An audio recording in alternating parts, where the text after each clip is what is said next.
चंगे मठे के खबर पई मुंजी यूनियन जी ताकत भी सागी जाए थी। तू दे हाल वाल साफत पे करी या अन्या बार पे पढ़ाई केड़ा स्कूल छाजा बार साफत मां वध कई मिले तो स्कूल वञूं न।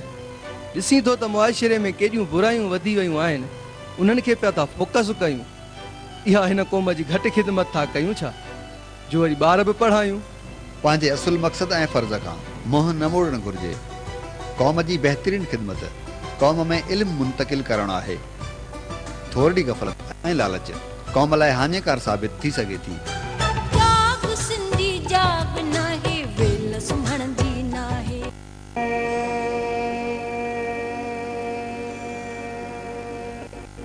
महराना टीवी जे सरवान ग़ुलाम नबी मोराई चयो त सिंध जी तालीम खे तरक़ी बख़्शाइण जी ज़रूरत आहे। जेकॾहिं सिंध जा माण्हू पढ़ियल लिखियल हूंदा त केरु संदन खाई न सघंदो। सिंध खे हिन वक़्तु तालीम याफ़्ता सिंध बणाइण जी ज़रूरत आहे। महराना टीवी जे सरवान चयो त केतिरनि ई हंधनि ते उस्तादनि जी पघार घटि हुजण करे उहे ॿारनि जी तालीम ते बहितर अंदाज़ सां तवजह नथा ॾियनि, तंहिं करे उस्तादनि जूं पघारूं वधायूं वञनि। दुनिया ॾाहा चवनि था त तारीख़ जो मुतालियो इंसान खे अकुलमंद बणाए थो ऐं मुक़ाबिले जी सघ पैदा करे थो। तारीख़ जा वर्क खोले ॾिसंदासीं। पाकिस्तान जॾहिं 1947 में क़ाइमु थियो त उन खां पोइ सिंधी सॼी सिंध में कंपलसरी पढ़ाई वेंदी हुई। जनरल टिक्का खान थियो कोर कमांडर कराचीअ जो त हुन मना करे छॾियो त हाणे कराची में सिंधी जी तइलीम सिंधी ज़बान कान पढ़ाई वेंदी। वरी ॿियो अचे थो ज़मानो जनरल ज़ियाउल हक़ जो।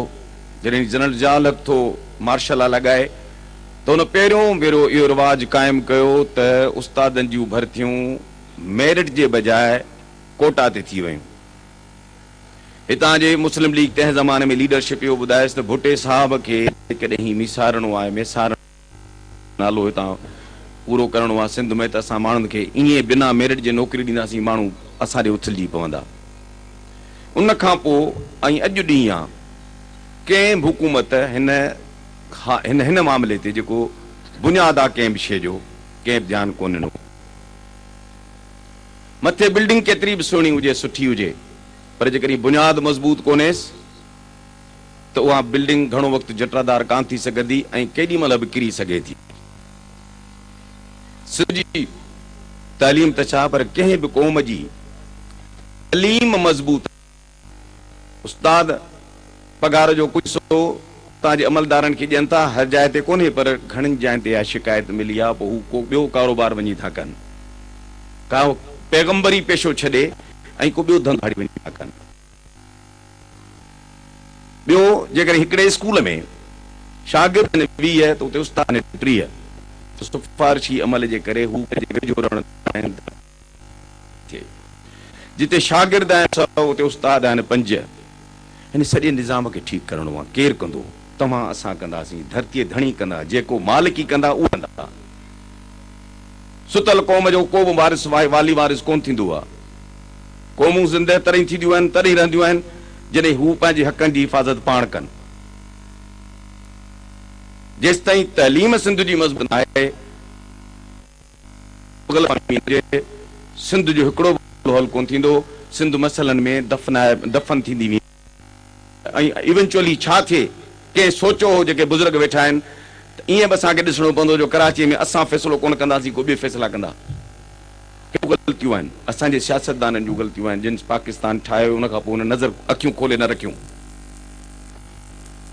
त इहे सभु मामला आहिनि तइलीम मिलंदा आहिनि, तारीख़ जे पढ़ण सां मिलंदा आहिनि। जेकॾहिं असां चाहियूं था त हीअ धरती जेका तव्हांजी असांजी माउ आहे उहा मज़बूत थिए, उन जा माण्हू सुधरनि तरक़ी कनि त तइलीम खां सवाइ को रस्तो कोन्हे। मां हिन इलाइक़े जे सरवाण खे अर्ज़ु कंदुसि गुज़ारिश कंदुसि स्पेशली त महिरबानी करे टास्क फोर्स ठाहे ऐं तव्हां हिन इलाइक़े में पंहिंजे इलाइक़े में हर को पंहिंजो कमु करे इलाइक़े जी तइलीम खे मज़बूत कयो जीअं हर स्कूल आबाद थिए, ॿारनि खे तइलीम हासिलु थिए, ऐं जिते खोट आहे फर्नीचर जी, वॉशरूम्स जी, फैसिलिटीज़ जी, उहे सभु मुकमिल थियणु घुरिजनि। मां तव्हां सभिनी जे ताड़ियुनि जे गूंज में मलिक साहब खां डिमांड थो कयां, मुतालबो थो कयां, अर्ज़ु बि कयां थो त महिरबानी करे तव्हांजा 5 बचा आहिनि, हिननि खे तव्हां तइलीम जो ज़ेवर ॾियो ॼणो तव्हां सभु कुझु ॾेई छॾियो। उन खां पोइ जेकॾहिं असां ॾिसंदासीं त क़बाइली जहिड़ा आहिनि उहे बि छो आहिनि, ख़ासि तौर ते अपर सिंध में अगवा जूं वारदातूं आहिनि उहे बि छो आहिनि, तइलीम कान्हे। असां माण्हुनि खे तइलीम न ॾिनी आहे, जेको सोसाइटीअ जो, सिविल सोसाइटीअ जो, ऐं तव्हां असां सभिनी जो रोल आहे उहो असां पूरो न कयो आहे। इहे माण्हू ईअं मूं वांगुरु मां बि हिकिड़े ॻोठ जो पढ़ियल आहियां, जॾहिं मूं तइलीम हासिल पे कई त बि कान ई मिण बतियुनि ते ऐं बतियुनि ते पढ़िया आहियूं, घासलेट वारी बती ते पढ़िया आहियूं, इल्मु हासिल कयो आहे। तंहिंजे करे इहो जेको मां हिते बि ॻाल्हायां थो, तव्हांजा बचा बि ईअं ॻाल्हाईंदा, शर्त इहो आहे त इल्मु हासिल कनि।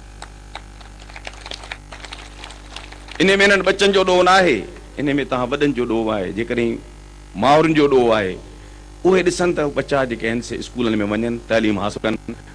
जेको वाहिद आहे हिन धरतीअ जो, जेकॾहिं असां तइलीम हासिल न कई, सिंधी क़ौमी ॿोली थी वई कहिड़े कम जी? सिंधी ॿोली असां पाण जहिड़ो हथनि मां कढियो वेठा आहियूं, प्राइवेट स्कूल कोन था पढ़ाइनि, सरकारी स्कूलनि में उस्ताद कोन्हनि के, त केरु पोइ जेकॾहिं हिन क़ौमी ॿोली न थिए कोन 10 दफ़ा थिए, उन क़ौमी ॿोली जी हैसियत कहिड़ी हूंदी जो उहे माण्हू खे लिखण पढ़ण कोन। साईं जो हिकिड़ो शेर आहे हिते मथां लिखियल, किताबनि सां आदिल मुंहिंजी, कुतुब खानो वतन मुंहिंजो, किताबनि में दफ़न थींदुसि, वर्क कफ़न मुंहिंजो। इहा दुआ थी सघी ॾींदा आहिनि, जंहिंजी किताबनि सां दोस्ती आहे उहो ई आलिम सॾिबो आहे। शेर त तमामु ऑप्टिमिस्टिक आहे, पॉज़िटिव माण्हू लिखियो आहे, पर हिकिड़ी दुआ थी सघे थी, हक़ीक़त कान्हे, इन खे हक़ीक़त जो रंग